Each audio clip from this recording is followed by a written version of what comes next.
Virálny tanec na TikToku, fanúšikovia tancujúci v snehu na letnú pesničku, farebné kostýmy a trblietky všade, kde sa len pozrieš. Dámy a páni, toto je Zara Larsson v roku 2026. Ľudia na internete o nej hovoria ako o speváčke, ktorá si prešla jedným z najbrutálnejších rebrandingov a naozaj to funguje a má úplne že dobre našliapnuté na to stať sa medzinárodnou popstar. Ale toto nie je jej prvý veľký kariérny úspech. Veľké úspechy zažila už 9 rokov dozadu, v roku 2017, kedy vydala veľký hit Lush Life a veľký hit veľký hitový album So Good, ktorý sa stal úplne, že medzinárodne, že mega počúvaným, bol všade, všetci sme to počuli, všetci sme tie pesničky poznali, ale potom sa po nej akoby, že zľahla zem. A dnes sa pozrieme na to, čo sa stalo.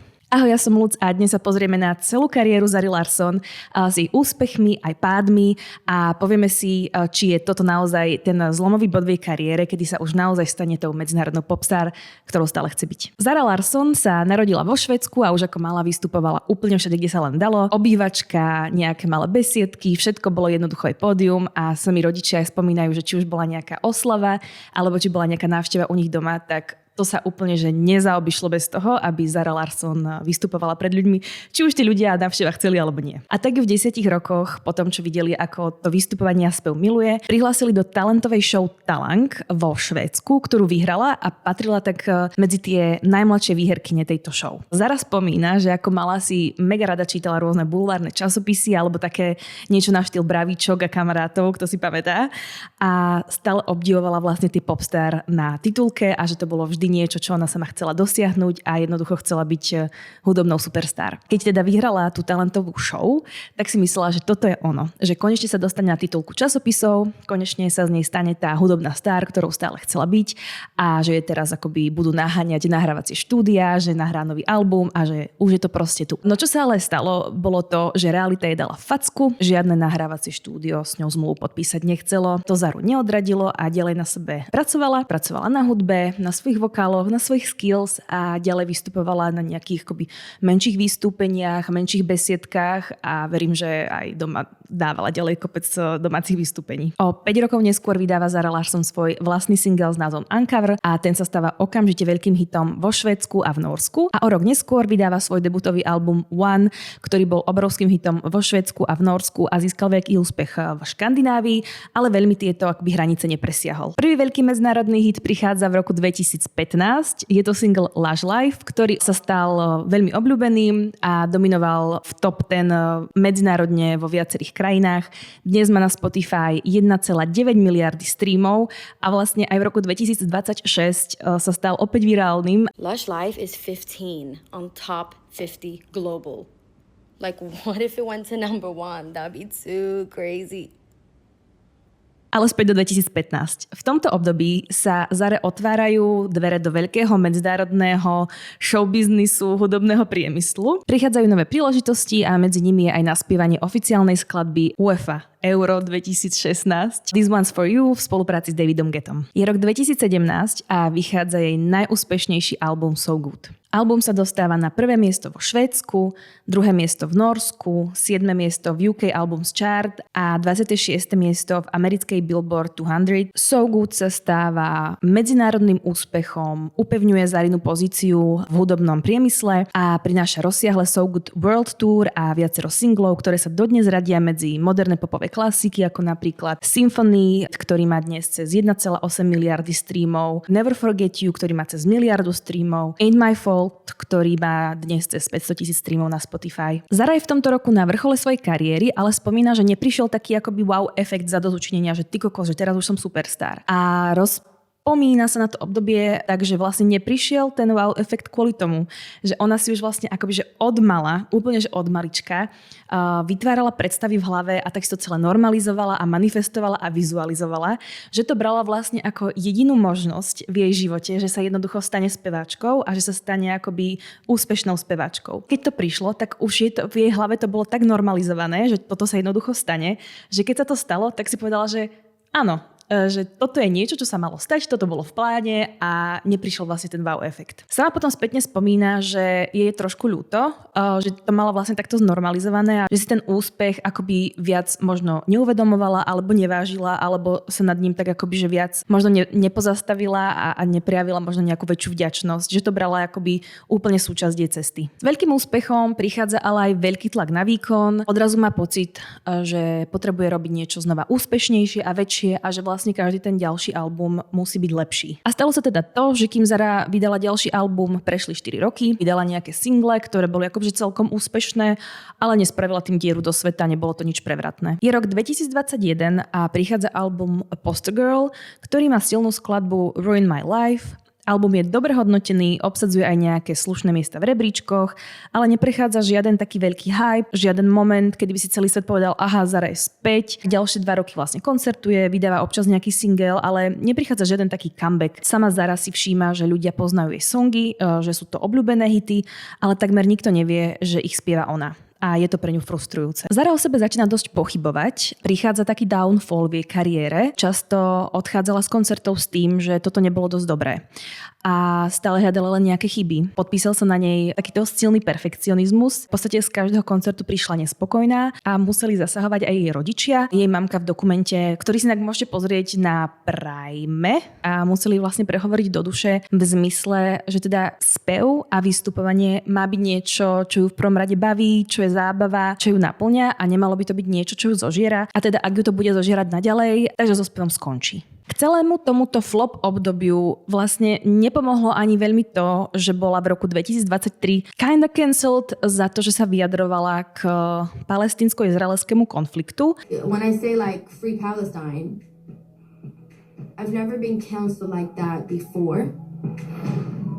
Privalila sa vlna kritiky, zrušili jej množstvo koncertov, zrušili jej účasť na nejakých award shows a taktiež jej vlastne ukončili nejaké spolupráce. Zara je jednou zo známych ľudí, ktorí naozaj nie sú ticho a často sa vyjadrujú na svojich sociálnych sieťach k rôznym politickým a spoločenským situáciám. To je ale teda v tom období neúplne pomohlo a sama taktiež spomína, že nie je úplne človek, ktorý vie byť ticho, keď vidí, že sa deje neprávosť, a taktiež hovorí, že to má vlastne tak od malička, že je to akoby jej súčasťou. Už to tak býva, že nič netrvá večne a vlastne ani táto flop éra netrvala večne. Aj napriek svojmu downfallu na hudbe ďalej pracuje a v roku 2024 vydáva nový album Venus, kde sa najúspešnejším singlom stáva song Can't Tame Her. Koncertuje, vypredáva sály, ale stále ide o také skôr menšie vystúpenia, sú to skôr kluby ako veľké štadióny a hovorí, že je pripravená na niečo väčšie. O tomto období taktiež hovorí ako o období, kedy sa cíti byť najsebavedomejšia, že keď príde na ten stage, tak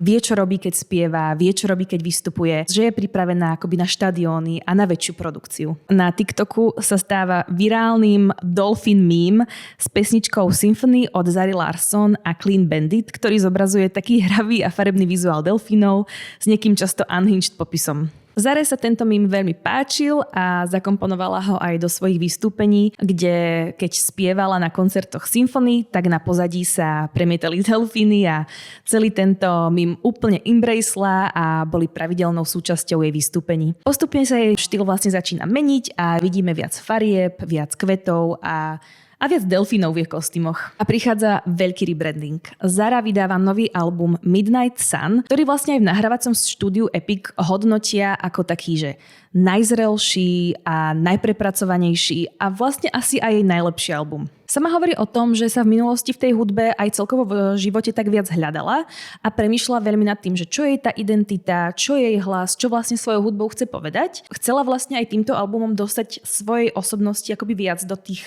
pesničiek, do tej hudby, aby sa vlastne priblížila tým poslucháčom a bolo to niečo, s čím vlastne straglovala, že ako tam dať kúsok seba, ale zároveň akoby, že zanechať tú hudbu takú, že veselú a tanečnú a takú pozitívnu. Zara aj v dokumente spomína a teda hovorí o tom, že I like fun, I like sexy, I like to dance a to je to, čo chce vlastne do tej svojej hudby premietnúť. Že nie je úplne jej štýlom a zámerom robiť akoby takú ťažkú hudbu, v ktorej si vylieva srdce a hovorí o tom, že túto ťažkú cestu alebo tento ťažký zážitok som prežila a pozri sa, kde som teraz. Ale hovorí, že chce, aby ľudia na jej hudbu tancovali.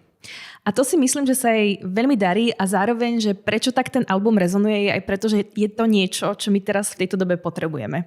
Pretože v dobe, kedy vlastne prichádza jedna strašidelná správa za druhou, potrebujeme aj nejakú feel good hudbu. Potrebujeme niečo, čo nás akoby vytrhne z tej reality a myslím si, že to jej ten nový album prináša a že je to naozaj taká veselá, farebná popstar a taká je jej hudba. Podľa mňa je celý jej styling inšpirovaný Dolphy meme, lebo úplne vidíme tie farebné kostýmy plné kvetov, príveskov a má to celé taký tropický vibe, vyzerá ako taká Tropican Barbie a je to perfektné, mne sa to veľmi páči. Jej ikonickým znakom sa stal aj kvet žltý tropický bištek, ktorý spätne pridala do všetkých coverov svojich albumov a úplne ikonické sú aj nové choreografie. Tie tam jednoducho úplne sedia, sú on point, sú rázne, sú dobre zapamätateľné, sú hravé, veľmi ma to baví sa na nich pozerať, sú chytľavé a ľudia ich chcú tancovať tiež.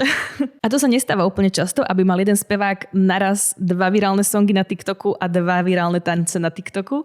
A prvým tým virálnym tancom je tanec na pesničku Midnight Sun, na ktorú tancujú ľudia v snehu so slovami Summer isn't over yet.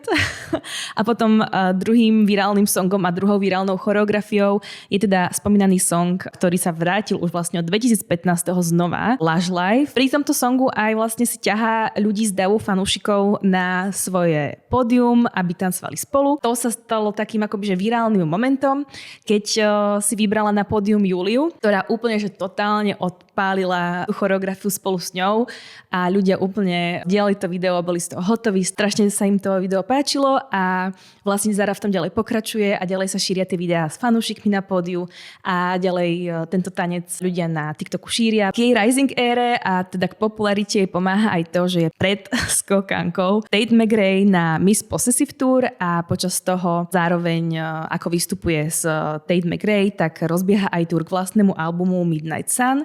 A TikTok Zare naozaj pomáha, pretože na ňom vzniká jeden virál za druhým a ľudia ju tam milujú sledovať, pretože je autentická, neberie sa vážne a miestami je unhinged. A ako bonus je aj song Midnight Sun nominovaný na cenu Grammy a ja som teda že mega zvedavá, či sa jej podarí Grammy vyhrať. Ja som si napríklad pozrela aj teda dokument o Zare Larsson a ona tam spomínala aj takú vec, ktorá sa mi že mega páčila a to bola, že ja budem písať hudbu, že urobím nové album, ktoré bude úspešné. A ak nebude úspešné, tak urobím ďalší album.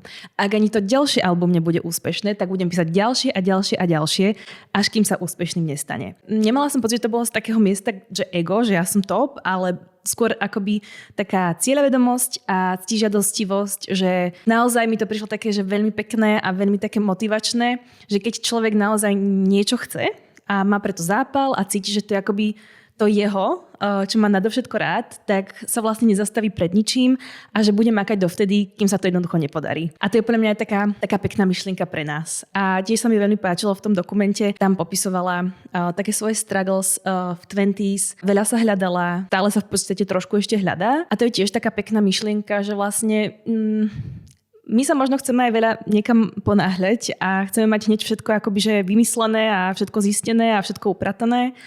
Ale vlastne tie 20 sú na to presne, aby sme si to užili, aby sme sa hľadali a aby sme skúšali, čo sa nám páči, čo je pre nás. A keď sa ešte vrátim k hudbe, tak Zara Larsson má naozaj podľa mňa dobre našliapnuté na to, aby sa stala už teda medzinárodnou popstar, ktorú nebudú mať ľudia len tak, že poznám jej pesničky, ale neviem, kto to spieva, ale že už si vlastne akoby naozaj začínajú spájať tu jej tvár s songami. A z toho jej najnovšieho albumu sa mi úplne najviac páči song Midnight Sun, Blue Moon a Saturn's Return, ale je ich tam viacero dobrých a daj mi vedieť, že ktoré sa tebe páčia, či Zaru Larsson počúvaš, ale hlavne ma zaujíma, čo si myslíš o jej comebacku, či si myslíš, že to je vlastne znova len taký nejaký že výstrel a potom po nej bude ticho, alebo že či sa akoby už na tej hudobnej scéne úplne tak udrží a že toto je ten zlomový bod v jej kariére. Ďakujem krásne, že si pozeral to video až do konca a snad sa vidíme pri ďalšom a nezabudni na odber a teda daj mi vedieť.